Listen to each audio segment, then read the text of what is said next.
Bienvenidos amigos nuevamente a su canal Dolarización en Acción. Es un gusto tenerlos con nosotros. Le agradecemos mucho por su continuo apoyo, por sus likes, por sus suscripciones. Eh, Quiero decirles que el día de hoy vamos a tocar un tema un poco controversial y por eso deseo disculparme con ustedes porque como saben nuestro plan para el 2021 era enfocarnos en la parte académica basada en el libro, el mismo que ha tenido una recepción extraordinaria. Ustedes en enero y febrero de este año han bajado de la página de Kindle más copias del libro que lo que por ejemplo tenemos de suscriptores, lo cual nos honra mucho. Sin embargo, las circunstancias en Ecuador nos obligan a tratar sobre lo que está pasando con el Banco Central del Ecuador, lo que está pasando con la mal llamada Ley de Defensa de la Dolarización. Entonces hemos decidido hacer este video, el cual les advertimos ya es un poco largo, por eso les aconsejaríamos a las personas que no quieren pasar mucho tiempo, que no quieren verlo por mucho tiempo, que se concentren un poco en ver nuestras conclusiones iniciales y si no les interesa aprender los detalles técnicos del porqué de las cosas, pues que terminen ahí. Si las personas que quieran profundizar un poquito más, vamos a estar ofreciendo conocimientos y conceptos respecto al por qué tenemos las perspectivas que tenemos. Comencemos por el principio. ¿Cuál es la situación? Como dijimos anteriormente, es un peligro de captura política. Comienza con Lenín Moreno, un presidente fracasado que ya está terminando su término en el país, gracias a Dios.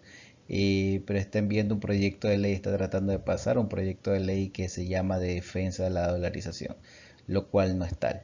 Recordemos que Lenin ha tenido un cogobierno con uno de los candidatos que está de las elecciones, que es específicamente Guillermo Lasso. Ha tenido un gobierno que ha sido muy cercano a los banqueros, y lo que está tratando de hacer es una captura política mediante el cual o mediante la cual lo que va a hacer es privatizar el Banco Central.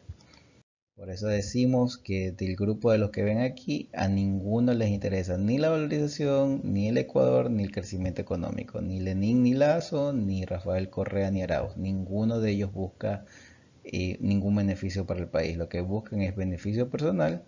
Del lado de Arauz y Correa lo que quieren hacer es echarle mano al Banco Central para que con promesas demagógicas puedan llegar al poder, y hacer un poco lo que ya hicieron anteriormente en el gobierno de Correa, que fue prácticamente desfinanciar al Banco Central. Entonces, básicamente nuestra conclusión es que ninguno de los dos sirve, ninguna de las dos propuestas es seria, ninguna de las dos propuestas está trabajando en aras de mejorar el Ecuador y nuestra posición es que los dos están equivocados. Los que están tratando de evitar que el otro ladrón se lleve el botín antes de que ellos le puedan echar mano y eso es todo.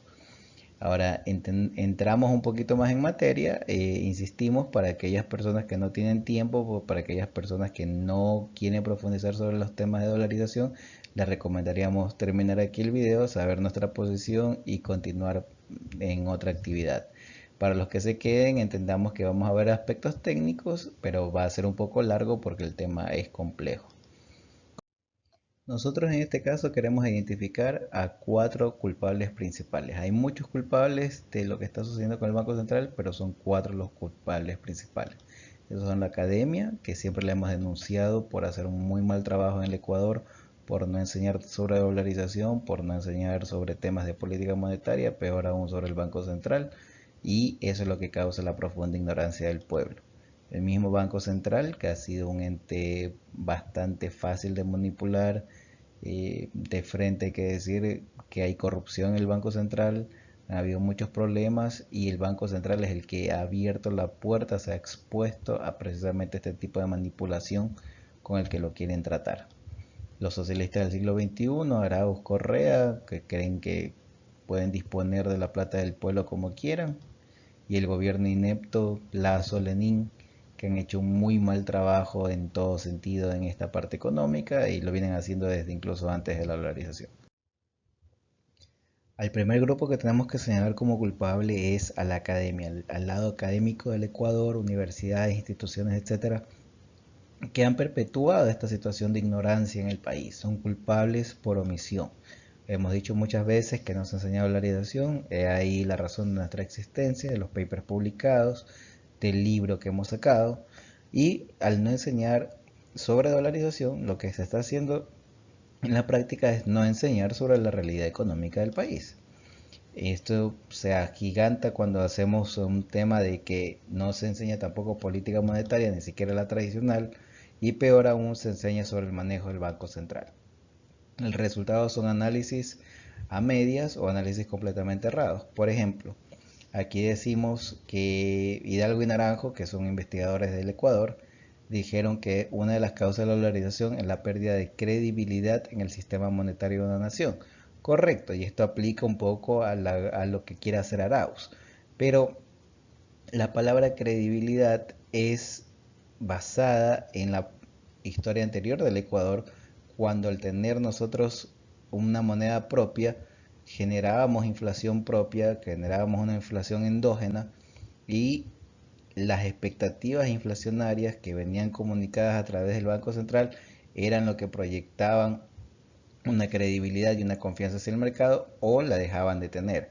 Lo que quiero decir es que equivocadamente en muchas partes se dice que la credibilidad está basada en las reservas fraccionarias, en el encaje bancario que el Banco Central tiene sobre el sistema financiero. No es esa la credibilidad a la que se refiere la credibilidad del Banco Central. Se refiere a la credibilidad que se ha perdido un poco y que, vamos a decirlo en el siguiente punto, el Banco Central se ha encargado de terminar de sepultar la credibilidad respecto a que el Banco Central va a poder manejar la parte monetaria del país de una forma confiable, objetiva, que va a lograr metas, que va a lograr alcanzarlas. Esa credibilidad se ha perdido porque en dolarización eso ya no aplica. Esta era la razón para que el Banco Central sea autónomo, pero nos hemos olvidado de la inflación, como decimos ahí, porque ya la inflación no es un tema que está en la palestra a diario, como por ejemplo está en Argentina o en Venezuela, que son países que están corriendo con hiperinflación al momento de hacer este video. Y como la flecha lo señala, esa era la razón por la credibilidad, no porque pensemos que nos van a robar los encajes bancarios, es precisamente por credibilidad relacionada a la inflación, que a la vez estaba relacionada con la capacidad técnica del Banco Central para resolver los problemas de la política monetaria. Otra cosa más, la dolarización no va a fracasar por el Banco Central. Esta es una pista falsa. Esto es lo que Keynes llamaba ignorantio elenchi, cuando tratamos de despistar la atención. Keynes nos enseña también que puede haber más de un equilibrio. Entonces, por ejemplo, la banca Simon en 94, perdón, en 1948, Simon proponía separar los bancos de depósito de los bancos de préstamo y al mismo tiempo tener una situación en la cual no exista banca fraccionaria, todo sea banca de reserva con 100% de encaje, si queremos llamarlo así. En esa situación no se necesita un banco central, porque en esa situación los bancos se dedican a cobrarle a la gente por tener depósitos, pero al mismo tiempo o sea, no les ofrecen liquidez. Y eso es lo que Wallace sostenía, que el grave problema era que no se generaba liquidez si teníamos una situación así. Pero sin embargo, si tuviéramos una situación de Banco Simon, donde hay el 100% de encaje bancario y un presupuesto general del Estado balanceado, que quiere decir que el Estado no necesitaría que lo financie el Banco Central, la realidad del asunto sería que la dolarización pudiera funcionar. No podría tal vez tener el éxito que potencialmente podría llegar a tener, pero la dolarización no se caería y no tendríamos Banco Central. Entonces, no es algo que estamos proponiendo, es simplemente un ejemplo adicional de un equilibrio bajo el cual el Banco Central ni siquiera existe y sin embargo la dolarización persiste. Entonces, eso implica de que esta historia que están tratando de montar respecto a que la dolarización se va a caer porque el Banco Central está haciendo un mal trabajo es falso. Esta es la razón por la cual la dolarización se va a caer algún día en el Ecuador y yo personalmente soy muy negativo al respecto. Aquí Hernán Pérez Luz, o un comentarista de un diario de aquí local del universo de Guayaquil, habla de la República del Maletín, los grandes casos de corrupción del Ecuador, básicamente la falta de institucionalidad del país. Y aquí vemos otro. Este es un caso donde el mismo Seguro Social de la policía, los policías se robaron 800 millones de dólares. Obviamente no hay nadie encarcelado, no hay nadie todavía que haya sido condenado Esto se suma a cosas como, por ejemplo, las revueltas que hubieron hace un mes bueno, no, ni siquiera un mes, en los penales de varias partes del Ecuador, donde murieron cerca de 100 personas, tampoco ninguna persona señalada, condenada. Eso se suma a que en enero mataron a un presentador de televisión, probablemente por órdenes de un expresidente del país. Aquí es la tierra de la impunidad. Aquí no hay institucionalidad, nada se respeta y por ese motivo eso va a hacer que la dolarización se rompa en el país, no el Banco Central. Aquí encontramos otro punto que se deriva de la ignorancia del tema de dolarización y en general la ignorancia en no investigar los temas, porque estamos citando un documento que es el mismo Banco Central del Ecuador, lo poco que el Banco Central del Ecuador hace últimamente, que es investigar. Entonces, aquí un mismo documento del Banco Central habla de una tontería que han estado diciendo algunas personas que apoyan sobre todo la posición de Correa y de Arauz respecto a que el Banco Central haga emisión secundaria. Para empezar, ¿qué es emisión primaria? La emisión primaria es imprimir dinero, no lo podemos hacer a dolarización. La emisión secundaria es tomar el dinero que ya está impreso y hacerlo multiplicarse en la economía, el multiplicador de Keynes. Nuevamente Keynes vuelve a salir en el tema de dolarización. Pero ¿cuál es el problema? Emisión secundaria implica o prestar dinero directamente o dar garantías bancarias o hacer una serie de operaciones que permitan que ese dinero se expanda. El Banco Central no es un banco comercial. Hay varias razones, tocaremos algunas de ellas más adelante, por las cuales el Banco Central no debería hacer eso. Pero por ejemplo, una garantía bancaria, el Banco Central no debería dar una garantía bancaria. ¿Por qué? Porque a diferencia del FED en Estados Unidos, el FED da una garantía para un proyecto de inversión que valga 10 mil millones de dólares y el proyecto fracasa y tiene que pagar la plata. ¿Qué hace? Imprime un botón, presiona un botón y se imprimen los dólares. Ya está. Es más, este video se hace el mismo día que se ha firmado una ley en Estados Unidos donde van a dar 1.9 trillones de dólares, equivalentes a 20 ecuadores, 20 productos internos brutos de Ecuador, uno tras del otro. ¿De dónde va a sacar Estados Unidos esa plata? De imprimirla. Simplemente va a presionar el botón y lo va a imprimir. Punto. Nosotros no podemos hacer eso. Por eso el Banco Central, en términos generales, no puede hacer emisión secundaria de dinero. Eso no es una función del Banco Central. Y en dolarización, menos aún, porque donde fracasa la emisión secundaria de dinero, donde hay un colapso, donde hay un contagio, en donde ellos hayan tratado de hacer emisión secundaria, no hay manera de imprimir el dinero y sacarlo y cubrir esas deudas. No es rol del Banco Central hacer una emisión secundaria de dinero por esa y por otros motivos más que sí los discutiremos más adelante aquí también. Aquí una citación del economista Werner que dice que los bancos individuales son solamente intermediarios financieros y no pueden crear dinero. Por eso la emisión primaria, el Banco Central en términos tradicionales, y la emisión secundaria, el multiplicador keynesiano a través de los bancos individuales. Y estos bancos individuales terminan creando dinero mediante intervenciones sistémicas. Pero ¿qué pasa si esa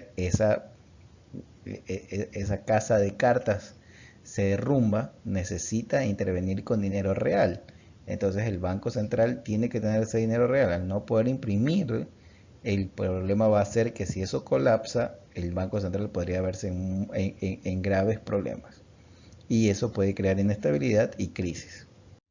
Para terminar con el tema de la educación respecto a todo, dolarización, política monetaria y Banco Central, les damos un ejemplo. Este es el horario de clases específicamente sobre Banco Central que el Banco Central de Alemania está ofreciendo solo para el principio del 2021. Aquí hay 20 clases dedicadas específicamente a esa área. En Ecuador no tenemos ninguna cosa que se le parezca. No hay educación del tema de Banco Central en el Ecuador. No hay educación básica sobre el tema de dolarización y por eso tantos errores. Pero gran parte de esto se debe al Banco Central. Es incompetente y es corrupto. Veamos por qué. El Banco Central comenzó bien con el tema de dolarización. Aquí este paper que citamos del mismo investigador Naranjo que vimos anteriormente, de lo que entiendo el señor trabajaba en el Banco Central en ese tiempo, en el 99, Parece ser que estaba haciendo su PhD y parte de lo que hizo fue, como una porción de su tesis, fue precisamente establecer un plan de cómo el Ecuador debía dolarizarse, cómo deberían reemplazar el sucre por el dólar, que aparentemente fue muy útil. Yo en ese tiempo todavía no estaba en universidad, pero lo que digo es que parece que fue muy útil porque no hay registros de que haya sido una experiencia traumática pasar del sucre al dólar en términos de físico, ¿no? De cambiar los sucres por los dólares. Aparentemente se lo pudo hacer de una manera, dentro de la medida de lo posible, organizada. Entonces eso fue un buen comienzo. Pero luego, ¿qué pasó? Luego el Banco Central se ha escondido.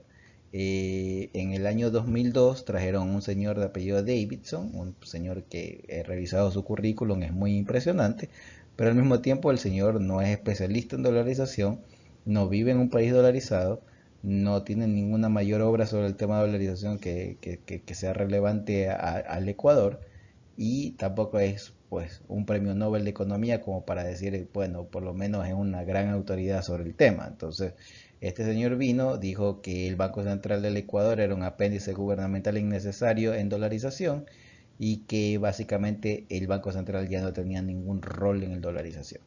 Entonces, el señor es pues, keynesiano, pues keynesiano, por lo menos los argumentos que quiso hacer fueron de esa línea, que aparte de tener todas las peleas que tenemos que pelear con los liberales que creen que la dolarización es una idea liberal. Entonces, ¿qué pasa? El Banco Central durante los últimos 20, 21 años ha utilizado de excusa lo que dijo el señor Davidson para no trabajar, porque no hay ninguna aportación mayor del Banco Central al tema de dolarización en los últimos 20 años. Pero sin embargo hay tres sedes del Banco Central, una en Guayaquil, una en Quito y una en Cuenca. Hay probablemente cientos de empleados en el Banco Central. Nadie se ha reducido el sueldo, nadie ha dicho, bueno, si creemos que no tenemos ningún rol en esta economía, ¿para qué seguimos existiendo? Eso no dice el Banco Central, eso es ser corrupto. Y eso atrae gente como esta. Este de aquí es Pedro Delgado, para los que no conocen, un personaje funesto, es primo del expresidente Correa, fue director del Banco Central como por 2, 3 años, sin ser economista, con un título falsificado, pero nadie en el Banco Central salió a decir, oiga, este señor no sabe lo que está haciendo, ni nadie en el Banco Central, ni antiguos directores, ni antiguos presidentes salieron a reclamar que el señor no servía. Si no hubiera sido por un periodista que encontró que el señor tenía un título falsificado, es probable que hubiera sido de presidente del Banco Central hasta hace muy poco. Y esto también es culpa del Banco Central, que no pone las advertencias necesarias sobre estos temas. Y aquí vamos a hablar sobre Lazo y Lenin, que son la pareja nefasta. El meme que presentamos en esta diapositiva dan razón de por qué esta situación, donde la ley de defensa de la dolarización es básicamente una ley de defensa de los banqueros y privatización del Banco Central, lo cual no debería de ser. Veamos por qué no. Primero que nada, porque hay una distinción muy grande entre políticas microprudenciales que se aplican en instituciones y bancos privados y una macroprudencial que sea para todo el sistema. Lamentablemente en Ecuador estos son términos que hemos dejado de manejar, por eso no existe tal cosa. Entonces, la distinción entre micro y macro puede causar conflictos de varios entes reguladores por temas de confidencialidad de la información. Este es el primer gran punto. Si se privatizara el Banco Central, ¿qué pasaría? Los bancos más grandes del país lo manejarían. Las cooperativas, las mutualistas, los bancos pequeños prácticamente no tendrían ningún voz ni voto. Entonces, ¿qué podría pasar? Podría pasar potencialmente que los grandes bancos de alguna manera creen barreras de entrada, logren conseguir información confidencial y logren perjudicar a la competencia que les sale con los bancos más chiquitos. Entonces, o con las mutualistas o con las cooperativas, etcétera. Entonces, al privatizar el Banco Central hay un problema de confidencialidad de la información y aparte de eso, hasta cierto punto hay un problema de democratización de las oportunidades con el Banco Central, porque en la actualidad cualquier banco, todo banco es importante para el Banco Central, sea un banco chiquito, sea un banco grande. Pero si el Banco Central se vuelve privado, obviamente los bancos más grandes van a tener predominancia. Hay un tema de dislocación de madurez, cuando se financia proyectos de largo plazo con deuda de corto plazo, dejando vulnerable el sistema para cambios futuros de intereses. Esto podría llamarse un poquito como el tema de peligro moral, porque si los bancos privados saben que pueden meterle mano al Banco Central, pueden empezar a tomar proyectos mucho más arriesgados, proyectos de mucho mayor tiempo, siempre sabiendo que el Banco Central puede venir y pagar en caso de que se fracase. Que nos lleva al siguiente punto, el riesgo moral de privatizar ganancias y socializar pérdidas, exactamente lo que sucedió en la dolarización en el 99, que se trató de privatizar las ganancias de bancos y especuladores financieros, socializando y mandándole al país todas las pérdidas. Lo hemos dicho, está en el video de las grandes mentiras de la dolarización, que lo copiamos aquí, respecto al grave problema que fue en el 99, cómo terminó siendo una crisis bancaria, no terminó siendo una crisis de inflación, lo hemos dicho en repetidas ocasiones, no fue por la inflación que nos dolarizamos, fue por el mal manejo bancario. El objetivo del Banco Central debe ser de evitar corridas bancarias, pero si tenemos un riesgo de crédito, como hemos dicho anteriormente, y peor aún de concentración, de que el dinero, las operaciones se concentran en pocas manos, y el peligro moral, el riesgo moral que se sumaría al estar en manos privadas, el resultado sería que el Banco Central podría fracasar y causarle un costo muy alto al país. No necesariamente salir de la dolarización, pero sí un costo muy alto. Finalmente, el último punto es evitar lo que sucede, por ejemplo, en países como Estados Unidos, donde hay instituciones que son too big to fail. ¿Qué quiere decir eso? Quiere decir que son demasiado grandes como para que fracasen. Entonces son instituciones donde el Banco Central y el gobierno tienen que rescatarla porque tienen que rescatarla, no importa lo mal que hayan hecho las cosas. Obviamente eso es perjudicial para el Estado porque primero que nada nuevamente regresamos a privatizar ganancias y socializar pérdidas. Le toca al Estado ecuatoriano financiarlo con impuestos y con recursos que son del país. Y al mismo tiempo no se castiga a una institución que haya sido imprudente, que haya sido muy temeraria con el riesgo y que por eso haya fracasado en sus actividades.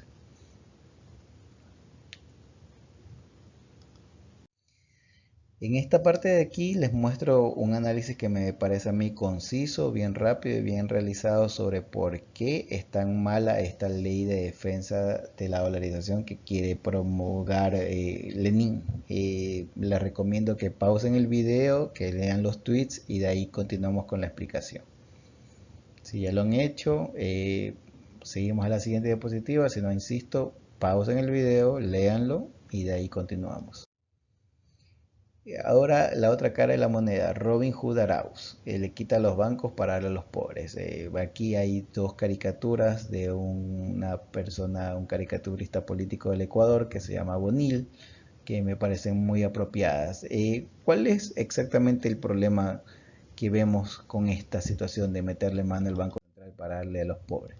eh, es una inversión, no es, perdón, no es una inversión, es un gasto, al no crear un flujo de ingresos al futuro. No está generando trabajo, no está generando obras, lo que está dándole es un dinero spot a la persona. Entonces, eso podría crear una situación de aceleramiento de la economía, pero que dure muy poco tiempo, que sea simplemente temporal. Tal vez haya más demanda, tal vez haya más inflación. Obviamente aquí no están hablando del tema de las goteras en la economía respecto a cuánto de esos $1.000 irán a importaciones, porque prácticamente nosotros estamos muy dispersos en el tema de importaciones y muy concentrados en el tema de exportaciones, como lo hemos explicado en el libro.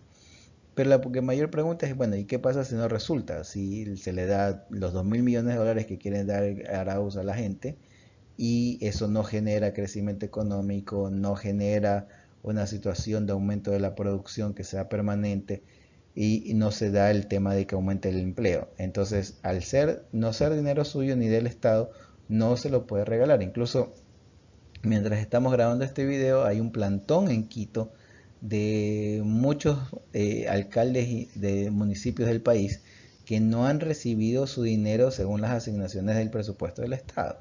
Entonces, ni siquiera las reservas que están en el Banco Central ahorita son realmente reservas de las que se puedan disponer.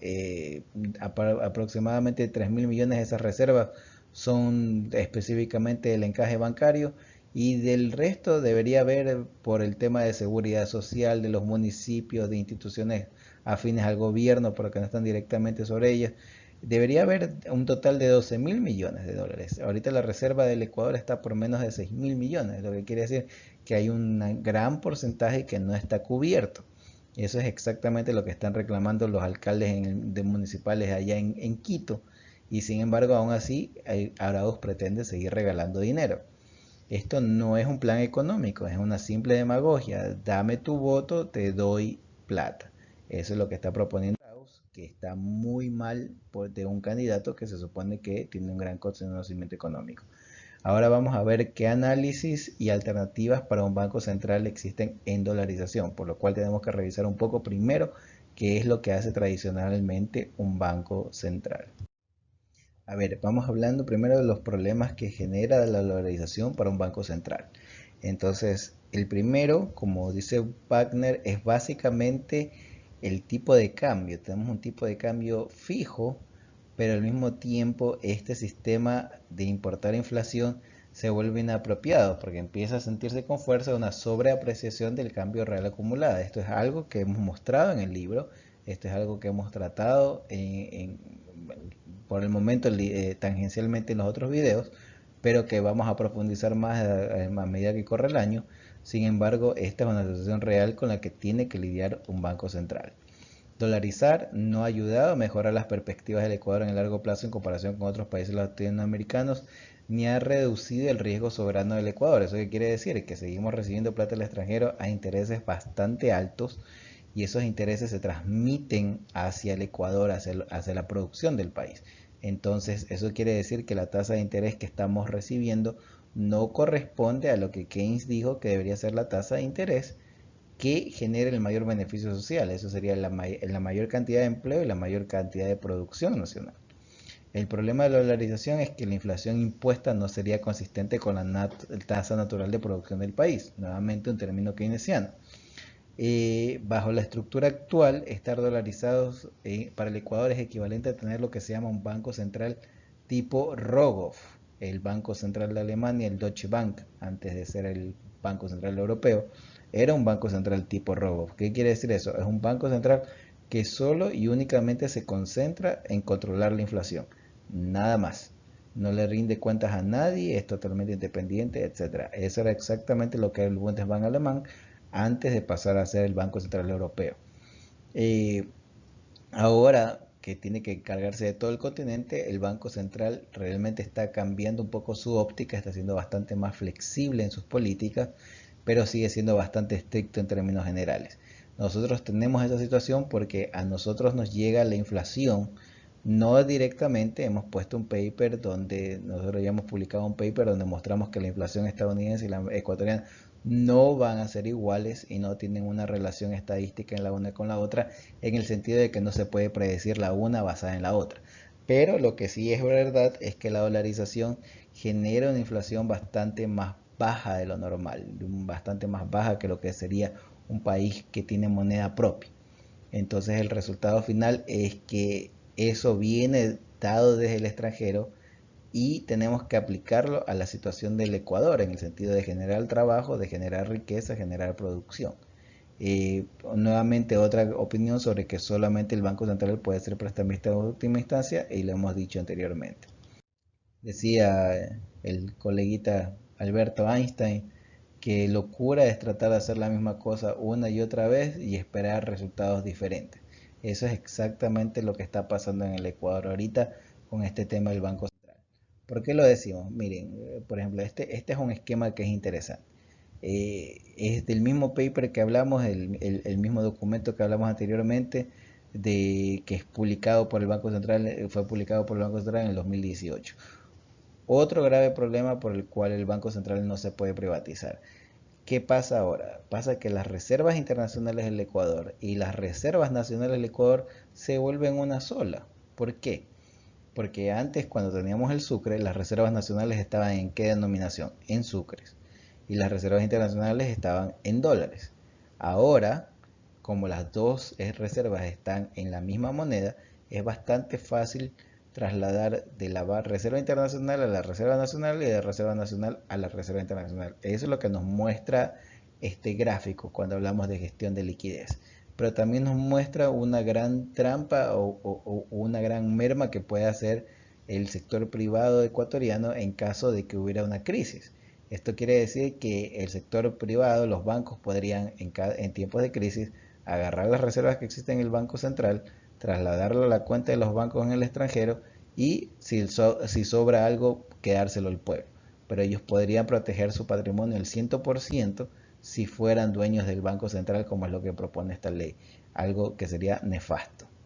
Y es más, aquí lo muestran, este gráfico en el paper estaba definido para mostrar cómo normalmente a fines de año podemos ver que hay grandes picos en las épocas de diciembre, porque la Reserva Internacional y la Reserva Nacional han estado fluyendo de esa manera. Entonces en diciembre, que se necesitan más fondos, se reduce la Reserva Internacional y lo que aumenta es la Reserva Nacional y viceversa. Entonces lo que hacen es traer más fondos cuando lo necesitan y mandar más fondos cuando lo necesitan, pero demostrando la fluidez que tiene la Reserva Nacional con la internacional y demostrando el grave peligro moral que esto causaría en caso de que el Banco Central fuera privatizado. Funciones rápidas del Banco Central, son muchísimas, pero aquí podemos ver de que hay varias que han sido totalmente ignoradas en este tiempo. Política monetaria, sí podemos hacer política monetaria con el Banco Central, aunque estemos dolarizados. La única que se muere es la política cambiaria en dolarización. Estabilidad financiera, lo que dijimos anteriormente, desarrollo de políticas prudenciales, microprudencial y macroprudencial. El Banco Central lo podría haber seguido haciendo, no lo hace. Supervisión tampoco lo hace. El Banco Central ha delegado la supervisión del sistema financiero a la Superintendencia de Bancos. Incluso lo del prestamista de última instancia y el respaldo de los depósitos en el sistema financiero lo han delegado a otra institución que no es el Banco Central, ni tampoco se ha encargado el Banco Central de apuntalar la dolarización a través del desarrollo del sistema financiero. Eso implicaría hacer una infraestructura financiera, que haya más servicios de manejo bancario, sistemas de pagos interbancarios, sistemas de compensaciones con otras compensaciones, provisiones de circulante, provisiones de registro. Más claro, profundizar la bancarización en el Ecuador tampoco lo ha hecho el Banco Central. Entonces, debido a que la política monetaria tiene un impacto directo sobre los precios, la producción, el empleo, el crecimiento económico, se vuelve el rol del Banco Central el eliminar la incertidumbre en la política monetaria y en el manejo de la gestión de la política monetaria, y de esta manera reducir en la mayor medida posible el riesgo país, o sea, el riesgo soberano que nos causa intereses demasiado altos. Y por eso, si se logra reducir esa parte, se garantiza la permanencia de la dolarización en el largo plazo. Las funciones tradicionales del Banco Central, aquí estamos diciendo, el banco ha transferido una cosa que se llama COSEDE, que es prácticamente la heredera de la Agencia de Garantía de Depósitos del 90, y eso es un tremendo trancazo para el país, es algo tremendamente malo porque la AGD nunca cumplió las funciones que debía de cumplir de la manera que la sociedad lo pedía. La superintendencia de bancos es la que se encarga de estar supervisando los bancos, así que el Banco Central no hace ninguna de estas dos funciones. Este es el problema de la política monetaria, que la gente no entiende y es parte de la ignorancia que existe. Esto se llama el triángulo de la imposibilidad. Un país podrá solo tener una combinación de dos de estas tres condiciones: o un libre movimiento de capitales, o un tipo de cambio fijo, o una política monetaria autónoma. Pero ¿qué pasa en dolarización? En dolarización, dos de estos ya están cubiertos porque tenemos un tipo de cambio fijo. Eso no lo vamos a poder tocar. Entonces tenemos que tener un libre movimiento de capitales o una política monetaria autónoma. Pero en política monetaria autónoma, al tener el tipo de cambio fijo, nosotros también estamos recibiendo una tasa de interés internacional que no está, que no depende de nosotros. Tiene mucho que ver con el tipo de cambio fijo. También tenemos un tema de inflación que también está llegando por ese lado. Entonces, la autonomía de la política monetaria se ve severamente reducida. Lo único que nos queda al 100% es el libre movimiento de capitales. Otro argumento en contra de privatizar el Banco Central. Porque si el Banco Central privatizado decide que hay un libre movimiento de capitales en Ecuador y teniendo un tipo de cambio fijo, prácticamente perdemos todo control sobre la política monetaria, porque tenemos una política monetaria que ya de por sí está mermada, porque el interés, la inflación nos vienen dados del extranjero. Si encima de eso el tipo de cambio está fijado por el tema de la dolarización y se permite el libre movimiento de capitales, quiere decir que tendríamos cero control sobre la política monetaria. El tipo de cambio viene directo de la dolarización, como dijimos. La política monetaria está relacionada con lo que nos llega del extranjero, y el único instrumento autónomo que tenemos es el libre movimiento de capitales. Por eso no se debe perder y por eso se deben mantener medidas como el ISD, que es el impuesto a la salida de divisas. Funciones del Banco Central en dolarización. Hemos dicho que hay muchos, pero por ejemplo nos estamos olvidando de algo que también vamos a copiar aquí, que es la posibilidad de tener un acuerdo de señoriaje. Si tuviéramos un acuerdo de señoriaje, sería responsabilidad del Banco Central estar recibiendo ese dinero. Y eso implica los cálculos de cuánto debe de ser, las compensaciones que deben de haber, las colocaciones a dónde va a ir ese dinero, si va a ser un tema de co-desarrollo, financiamiento de gobierno, también la posibilidad de tener acceso a la ventana del FED. ¿Qué quiere decir eso? Que se pudiera tener un acceso, así sea limitado, a acceder a fondos a través del Banco Central de Estados Unidos, la Reserva Federal de Estados Unidos. Entonces, eso sería importantísimo y eso solo puede ser manejado por el Banco Central. Estructura de sistemas paramonetarios, lo que ya ha habido en Ecuador, situaciones pararancelarias, paratributarias y cuasi fiscales, que se vuelven instrumentos de política monetaria indirecta. Eso debería estar también bajo control del Banco Central, o por lo menos que haya una opinión del Banco Central respecto a su aplicación. El riesgo de la dolarización es que el manejo de la tasa de interés en deuda pública sea demasiado alto, lo que hemos estado diciendo. Si el riesgo soberano del país no se logra reducir, el resultado pudiera ser de que estemos pagando un interés demasiado alto en una deuda pública en un país que tiene crecimiento nulo y a veces negativo. Acciones del Banco Central en dolarización. Es un tipo de contrato, no puede ser Walsh. Walsh es un tipo de contrato donde se trata de eliminar el problema de agente principal. No es que se privatice el Banco Central, sino que se establecen metas que sean socialmente aceptables, y si el Banco Central las cumple, es recompensado. Esto solo puede ser, pero en dolarización solamente podemos tener un banco Rogoff, como se dijo anteriormente, que funciona como el Bundesbank. Es muy estricto, se encarga del tipo de cambio, se encarga de la dolarización, perdón, se encarga del tipo de cambio, se encarga de la inflación y no le da cuentas a nadie. Prácticamente la dolarización debe ser considerada como un banco central tipo Rogoff en Ecuador, y el resto del Banco Central ecuatoriano lo que debería tratar es de suavizar las medidas que vienen dadas del extranjero para aplicarse a la realidad ecuatoriana. Nuevamente, que sea la inflación socialmente óptima, que sea la inflación que genere trabajo, que sean los intereses socialmente óptimos, que sea el tipo de interés que genere más producción, que genere más trabajo. Lo que estamos diciendo ahí, la tasa de inflación óptima, la tasa de interés óptima. El riesgo reputacional es otra cosa que el Banco Central debe cuidarse. Soportar la culpa de los fracasos económicos debido a la política monetaria. El Banco Central no puede exponerse a sufrir un riesgo reputacional, especialmente si es privatizado, de que sea culpado de que haya un fracaso, por ejemplo, en la dolarización. Y es lo que dijimos al principio de la presentación y lo seguimos manteniendo ahorita. Y lo que debería hacer el Banco Central es expandir la inclusión financiera, bancarizar el país. Lo dijimos en otro video, las dos patas sobre las que debería estar parada la dolarización debería ser el comercio exterior y el sistema financiero. La segunda pata del sistema financiero en estos 20 años no ha arrancado. El comercio exterior ha tenido muchísimo más éxito en soportar la dolarización, que es lo que ha podido ayudar el sistema financiero. Y esto es parcialmente culpa del Banco Central. ¿Cuál debería ser la verdadera solución si en verdad les interesara mantener el Banco Central? Y ayudar al Banco Central, la dolarización y el país. Tener una constitución monetaria. Esta no es una sugerencia nueva. Esto es exactamente lo que había en el patrón oro. Esto de casualidad lo dijimos también en el libro. Y ¿cuál es el problema que hay con una constitución monetaria? La constitución monetaria pone al sistema monetario por encima de todas las prioridades del país. Por ese motivo es poco probable que en Ecuador se dé, porque una constitución monetaria implicaría que ni los pueblos indígenas, ni la sociedad vulnerable, ni ningún otro de estas metas sociales que a veces tienen, especialmente en el periodo de campaña, ninguna de esas sería prioridad, solo sostener la dolarización. Es poco probable que eso suceda, pero insisto, en el mismo Ecuador, alrededor del 1920-25, tuvo también una constitución monetaria bajo el patrón oro y que estaba encargada específicamente de sostener el sistema. Eh, lo segundo que debería haber es un banco central autónomo para corregir las variables a fines socialmente óptimos, lo que dijimos anteriormente en las anteriores diapositivas.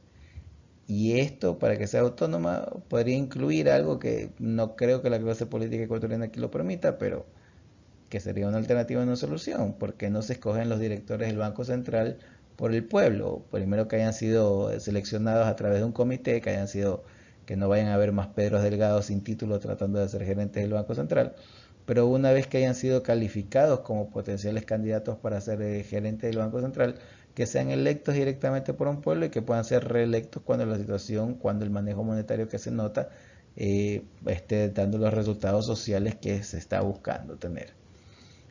También tiene que alinearse la política con Estados Unidos, un tratado de codesarrollo que incluiría señoriaje e incluiría comercio. Esa debería ser la meta, esa debería ser una cosa en la que se trabaja y nuevamente si sucediese, el señoriaje solo puede ser manejado a través del Banco Central. Recordando nuestro último mensaje, si triunfa la dolarización en el Ecuador, triunfa todo el país. Y esto debería ser la justificación para el primer punto. Mucha gente podría reclamar que se ponga la dolarización por encima de cualquier otra prioridad del país, que educación, que los jubilados, que etcétera, por aquí y por allá. Sin embargo, todo eso va a colapsar si la dolarización colapsa. Nosotros hemos incluido el video aquí de Liberia, que nos vuelve a recordar lo que puede pasar si la dolarización se la deja caer.